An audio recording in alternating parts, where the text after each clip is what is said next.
Okay, cool. All right, John. Well, let's hop straight into today's teardown. I know we're going to take a look at Olipop, and their URL, I believe, is drinkolipop.com. So we'll Mhm. fire up the site here. This is one of those, I call them DTC darlings. It's like everybody's always talking about it, how great it tastes. I know they've got this new orange creamsicle flavor out that everybody seems to be pretty excited about. So I'm just going to let the website load everything it's going to load, and we could do first impressions here. But do you have any past exposure to Olipop, or have you tried it? I have not. I've yet to try it, but I'm certainly interested. And I've interacted with Eli a few times on Twitter. I know that they've been featured in a few articles that we've written, insights Mm-hmm. over the last probably 6, 7 months. And same thing, that the Darlene aspect is definitely there because I keep hearing about them as well. So Yeah, there's got to be some reason behind that, right? It's got to be a good product, I would assume. I'm guessing we won't have much to say about the cookie bar, so I'll go ahead and get that out of the way. And all right, well that closed everything. I don't think that was the intended interaction I was supposed to have. I bet that pop up was probably supposed to stay there, and it was on unless it was on some kind of timer. But it disappeared, and I did see. I think it was 10% off, is what I saw, but I didn't have a chance to read the right. rest of the copy. So we can Well, they comment on that, asked or we could for jump straight into the homepage. Yeah, look, they asked for email address and a phone number, which I get. One of the things that I have tweeted about has Olipop's subscription management via text message, which is really, really good and such a great consumer experience. But asking for that upfront is a little much. Like don't really want to give anyone my phone number, Right. and I don't really know them yet. So I think that's a little early in the process. Also, 10% off to get an email address. We've done lots and lots of commentary on not offering a discount in exchange for an email address. It's just a dead end road, really. So Yeah. That makes a lot of sense. And I think that, you know, it's a timing thing, right? It was immediate. As soon as I landed on the page, it loaded, popped up. As a new to file customer, I don't even know if I want to join your mailing list, right? And let mhm. alone give you my phone number. So maybe make that triggered by scroll depth, exit intent, a little bit longer timing. There are a bunch of different ways to handle that that I think would be a better customer experience, I think. But Agreed. okay, so then if we get into homepage first impressions, there's a scrolling kind of free shipping bar with a, it looks like it's going through multiple offers. So I'm curious to hear your thoughts on that, because usually I just see kind of a static bar that has a Mhm. single offer. It might be free shipping, it might be a discount, it might be a new flavor, but they seem to kind of have a carousel rotating through two or three of these. Well, I think that really it fits with their brand to have a rotating carousel, like that fun branding, if you will, right? But the reality is the only thing that's going to perform well here over hundreds of tests we've run on these is shipping. And so they really just need to eliminate that concern, especially with heavy objects like liquids. It's always a question of how much is the shipping. So they clearly say it's $3.99, or they say free shipping up there, but then they also say $3.99 flat rate or $50 in free shipping, I believe it Mm-hmm. is. Yep. It looks like if you subscribe, you get free shipping as well. So, um, the reality here, James, I'm not a huge fan of the rotating banner because your eye goes straight there and doesn't pay attention to anything else. Yeah. Yeah, I think if we did some eye tracking heat maps, that would probably prove out here. And the only problem with that is you wouldn't know which one that they're lingering on and reading, right? It could just be Right. because this is the longest one, or it could be because this is the most compelling, but all you're going to see is a strip of red or orange up here. I was kind of hoping that when I moused over this section that it would pause and like stop so that I could read that longer one. I mean, it's going slow enough, but I bet some folks are getting confused or Hmm. having to reread that and sit here and wait for the other one. I do kind of like Yeah. this offer that's coming across right now with the subscribe and save, and I'm not sure why that color changed right there. Interesting. Yeah, So that's weird. some fun stuff happening while we're on the site, I guess. Maybe I scrolled a little bit. Yeah, that might have Ah, there you triggered go. it there. Okay. So that's interesting. That why would it be white when you're here, but then a darker color? I'm not sure. But let's go down to the maybe the hero section or the navigation, whichever one you want to dive Let's start with into. the navigation. Because we just did a really great article about this a little bit ago. I'm not a huge fan of just having shop in your navigation. I think roll over to that. There's probably some categories. Actually, it's all their flavors. I would suggest they just, instead of saying shop, you say flavors, Hmm. or shop flavors, right? Help people understand what they're going to get when they roll over that. And then learn, I'm wondering, is there really the need there? And then subscription, it's great to have a subscription option, but people aren't looking to subscribe from the main navigation right away, right? They're going to dive down in, try the product. If they want to subscribe as an option, once they're in, that's great. But you're really going to have a hard time capturing a subscription from the main navigation without having done anything else on the site. So I would really even focus on shop flavors and maybe shop other or something of that sort, because they have a gift card, but that's where it gets a little complicated. Um, but yeah, I think in here it's really just helping set expectations in the navigation, and then the learn content should really be based throughout that shopping journey, not expecting people to go to our story or digestive health at this point. Ingredients, I think, needs to be on PDPs, right? That's what people care about. And then FAQs, I say all the time, frequently asked question pages are where good content goes to die, because it really should be throughout the rest of your site. So I'm not a huge fan of the learn dropdown, but I understand it's an easy route to get that information in front of people. Yeah. It's interesting to break up the purchasing CTAs here, right? With learn in the middle, it almost seems like it should be shop then subscription if you're going to have it, and then the learn more. And then also just ticky tacky copywriting thing, but this is like an active verb: shop, learn, and then subscription is more like a noun, right? So maybe just shop, learn, subscribe. Subscribe. Yeah, would be a little more intuitive. But one thing I wanted to call out that I think could just be a fun idea is like they have such great branding, their illustrations, typography, all that stuff is on point. Very bright colors, but like this menu is just so underwhelming. And it almost seems like you could have a little square image here that shows something about the flavor, like a pile of strawberries or something like that, like some kind of small outlay, or even just an illustrated strawberry, a creamsicle, that kind of thing. Would just add a lot more personality here and make it, I'm guessing, more intuitive to find the flavor that appeals most to you based on your preferences. So I think that could be something cool to experiment with. Is like, and then I'm wondering like why is this one? So the variety 12 pack makes sense to me, but like why is Pink Papa 12 pack and nothing else is? Like what? It's interesting to call that out.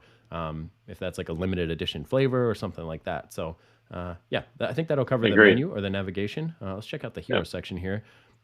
Beautiful product photography.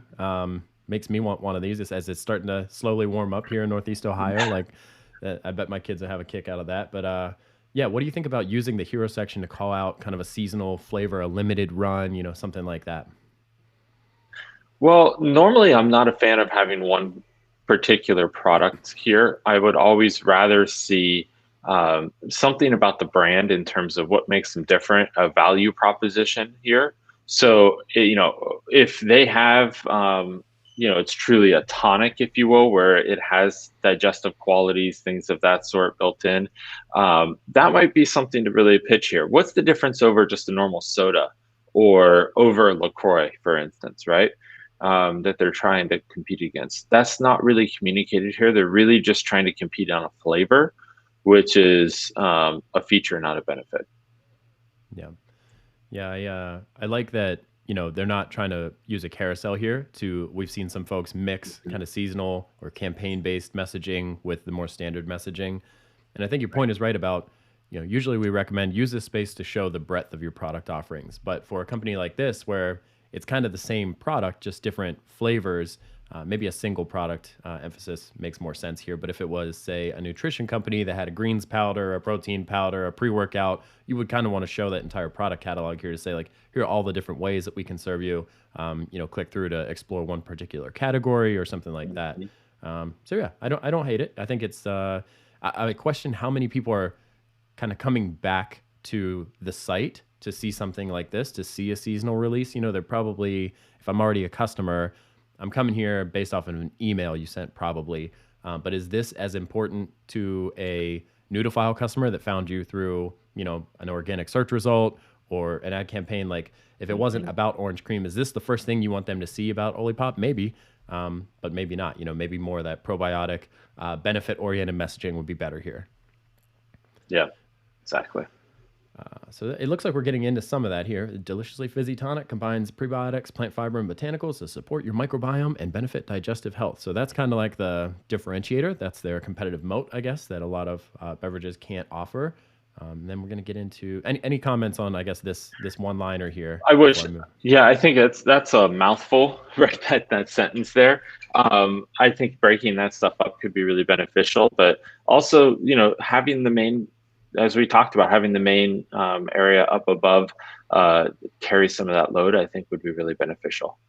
Yeah, I agree. And then we're going to get into a section here that seems to be showing what three different flavors, but then it's got some very subtle CTAs, text-based links here for Our Story and Shop Now. So what do you think about this section? There is an animation here that's showing some of the ingredients, and then it looks like it's calling out 3 different flavors from what I see, maybe 4. This is strawberry vanilla up here. So. Okay. I think the CTAs were the first thing I was going to call out as well, James. It seems to me like those CTAs are a little too subtle. If you scroll back all the way up to the top really quick, does the CTA on here? Whoop, yeah, so we've taught people now to look for this pill-shaped CTA. And if you scroll down, all of a sudden it's just lowercase text, like it's now camel case text, right? Instead of all caps, and it's just underlined. So you really want to be consistent with the CTAs. That's what people are looking for, and they are really hidden here. It's great, you know, photography. I love the action shots. You know, I think it's all on brand, and you're not ruining that by putting a call to action over it. You're really just limiting yourself right now by hiding the call to action. Yeah, I think so. That definitely, especially from an accessibility standpoint, somebody with a visual impairment, I think this is going to be really difficult for them to see and interact with. I do like the product photography. It shows this as kind of a healthier option in a situation where you would choose something that isn't as good for you. So it's replacing like a conventional cola. I think that's really smart. I'd like to see this personally be a little bit more intuitive in terms of like a logical flow of telling the story, right? Like you're showing me the ingredients, but it's not immediately intuitive to me that like ginger is going into this drink and ginger is good for gut health or whatever. Like I'd like to see, we start with high quality ingredients. We find flavors that people love. We combine those two things. You have, you know, happy taste buds and a happy stomach, right? Or something like that. Like some kind of sequential flow here would do a lot more for me than kind of this mismatch of like, we had a photo session and we paid a lot of money for it. So we got to use all the photos. Let's just ram them in here. You know? The other thing is like this Shop Now is just going to all the drinks. So, you know, maybe not the flavored shown. Yeah. Maybe this going to strawberry vanilla, this one going to vintage cola, this one going to ginger lemon. Like that's not even clickable right now. So it's really 2. It's Shop Now or Our Story, but nothing contextual to the products I'm actually being shown. Yep. That's all great. On a really surface level comment, can we please show that lady how to open a can? Yeah. That was one of my first thoughts. I was like, who opens a can that way? I thought it was pretty funny, but it's a great action manicure, shot. Poor execution. Yeah, exactly. Yeah. But it's a great shot. Definitely captures attention. All right, let's keep moving down. This looks like a little social proof section here, and you know, it's a little interesting. Like you've got these @ references, which makes me think you're going to link directly to Twitter, Instagram, wherever these came from, but then it's just the person's name. So that's like a little counterintuitive. Taking a moment to read through these, like the one observation I have is like maybe they could be a little punchier, right? Even if you have to paraphrase, I think most people would be okay with that. And I think it would make it more authentic if this was a screenshot of the actual comment somewhere in context to show this is a real person. They've got a name, they've got a face, they're willing to put themselves out there behind the product. Because at the end of the day, these could just be manufactured or, you know, something like that. So yeah, I think it's a great place to introduce this. It's like, hey, here's all the different stuff that we offer, and here are real people in the world that like it. I just think it could have been taken a step farther in terms of authenticity and maybe refined a little bit to make it, you know, something that is easy to consume at a glance. Like this one from Kristen feels like about the right size, but this one from Bridget's a little bit more overdone, maybe. Right. You could eliminate 3/4 of that, right? I finally stopped drinking soda, then I discovered OLIPOP. I was instantly hooked. That's all you need. Right. Any other comments about this? This seems pretty straightforward. This one's a little low contrast, I think. Like I know they all have dark text, but a white would look better here, and you're using white here, so maybe it's fine to do something like that. But other than that, I think good placement. Maybe a little refinement will make it even more effective, I think. Agreed. Sweet. Okay. So then down into, I'm guessing this is an Instagram. Yep, an Instagram rollout. It's got Does a that take you carousel. to Instagram? We'll find out. Let's see. Okay, so it's got a No. modal Okay, pop up, great. and they've got the product tagged, and then you can add it to cart right through here. Love So, it. This is great execution. Good way to use Instagram to bring this in. and it looks like I can rotate through the carousel just right here in the modal, so that's kind of cool. Mm-hmm. You don't have to go. I always hate when you have to close, open a new one, close, open a new one when you're trying to view multiple photos or Yep. anything that you're doing in terms of navigating around a site. So, and I'm sure that based on what I know about OLIPOP, the copywriting here is probably on point. Looks like it's got a lot of personality and it's beautiful photography, so they've got that part nailed. I think this is a really, really smart way to use Instagram. We see a lot of people do this the wrong way, which is like, hey, let me take you away from my site to Instagram where the rest of your feed can take you away from finishing that purchase. They've done it the right way, I think, in my opinion, that open up a modal, keep them on site, clearly tag the product, show the price, let them add to cart right through here. And this is kind of getting to my point earlier, like this is the authentic photo pulled right from Instagram and this is the person's handle. I think this is much better execution than the social proof that we saw just up above here. Yeah. That's great. I mean, great social proof with those Instagram photos. Yeah. Awesome. So then we're getting down into, so this is kind of like a category lockup, and then we're going to have the footer right after this. So maybe I'll explore what quick add is here in a second, but it's interesting to me, like the difference between, you know, the 12 pack, I'm guessing, and then individual cans. Like I'll be interested to see if you can even buy in any other arrangement than a 12 pack. So what's the purpose of showing all of these other than just like, I don't know, filling up this space with 3 because 2 would look a little weird, you know, like why not have just 3 flavors and then let me choose 6-pack, 12-pack, whatever? Because there's no descriptive text to say, you know, buy 12 packs or make your own, right? Build your own bundle or something like that. That doesn't seem to be any different context here. Yeah, it's really hard to understand what is the item on the left without some type of header or some type of information there. Again, I truly believe that a homepage's job is to just get people to that next step in the conversion funnel. And right here, you're really trying to just with the quick add and shop now, you're really just trying to convert that sale immediately. And most people aren't going to be ready. The people who are reordering are going right into that main navigation, choosing the flavors they want and going from there. So I think this lockup here needs to be really geared towards the new to file customer, helping them understand the breadth of the products. And I don't think that that's happening here. And we still don't, we've only seen a couple of flavors, and that drop down had a lot of flavors. I think this could be a huge grid of all the different available flavors. And I think that would perform much better. Yeah, I'd almost like to see, roughly how many are there here. It looks like close to 9 or something like that. Just show me 3 rows of 3 of all the flavors. And at the bottom, like I'm seeing now, I can see from the destination link that this is a variety 12 pack. So if it was like a 3x3 of all the different flavors, and then at the bottom it had a single CTA that said can't decide, get a variety 12 pack and try them all. To me, that's way more intuitive than what I'm seeing right here. Maybe worth experimenting with, right? And even down to the copy on the buttons, like shop now isn't super descriptive. Like I couldn't even tell that this is a variety pack unless I looked at the destination URL, and not everybody is savvy enough to do that. So even just saying shop variety pack or, try all flavors with a variety pack, something like that could work there. And here, shop vintage cola, shop orange squeeze, that kind of thing. Little elements that give the user a little bit more context to make the right decision for them, right? Right, exactly. Cool. Let's take a quick look at the footer, and then we will get out of here. So first reaction here is like, man, I can't even tell where the subscribe form is for your newsletter. Like I kind of saw the button. Well, I guess you could call that a button, but like it's almost like the field is missing a style here. So I noticed that as more of a bug than anything that I'd be wanting to engage in, But what are you seeing here? Yeah, I think, that's also missing a handful of things that would really increase subscription. It's that, helping people understand exactly what they're subscribing to and how often they're going to have an email show up in their inbox. And then lastly, a privacy statement. Those 3 things are really missing here. The only thing I know I'm going to get is 10% off my first order, which is kind of table stakes, but also not a good look. It really sets the expectation that anyone can go in and sign up and get 10% off, and it's not exclusive. And also, you're just hurting the brand in terms of the value of the brand over time with that.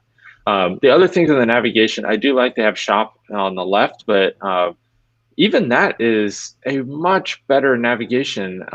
Those first three, drinks, gift cards, and store locators, should just be the main items in the top nav, quite honestly. Help and about, I'm fine with, social fine, but we're missing contact information. So really, they have the contact us under help, but it's as you kind of coined it, the trust trifecta, right? It's they're missing the address, an email address, and a phone number. And I think all three should be on here for easy contact, and those should be in the bottom right-hand corner. So you could even shrink that subscribe to just be the width of a normal column, and then add those items to the right, and you'd be in a good spot. Yeah, I think that would be really smart. And just one time, I want to see a brand test, like, instead of the disruptive pop up as soon as you land, offering for them to sign up to get 10%, like just say, hey, it seems like this is your first visit to OLIPOP. As a token of good faith, we went ahead and reduced our prices by 10% or whatever as a special gift to you as a new customer. It's already been applied, right? And auto apply it to all the prices and show the strikeout. And if they see everything on your site has been discounted 10%, I don't know, I'd be curious to see how that performs compared to like sign up to our newsletter and get 10% off. You know, that just feels That's more a great like idea. leading with an incentive, right? Versus asking for something right out of the gate. And that personalization is super easy these days.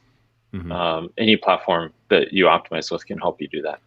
Yeah, and I'm usually not an advocate of urgency marketing, but if it's authentic, if it's like, hey, if you leave the site and come back, this discount is going to expire, right? So that's like some real, you know, you're new to us. We want to make a great first impression with you, and like we stand behind our product. So you got 10% now. If you leave the site and come back, it won't be applied anymore. As long as that is the case, and we all know there's a cookie associated there, and if you clear your cache or whatever, you can come back and get it again. But like the average consumer doesn't know that.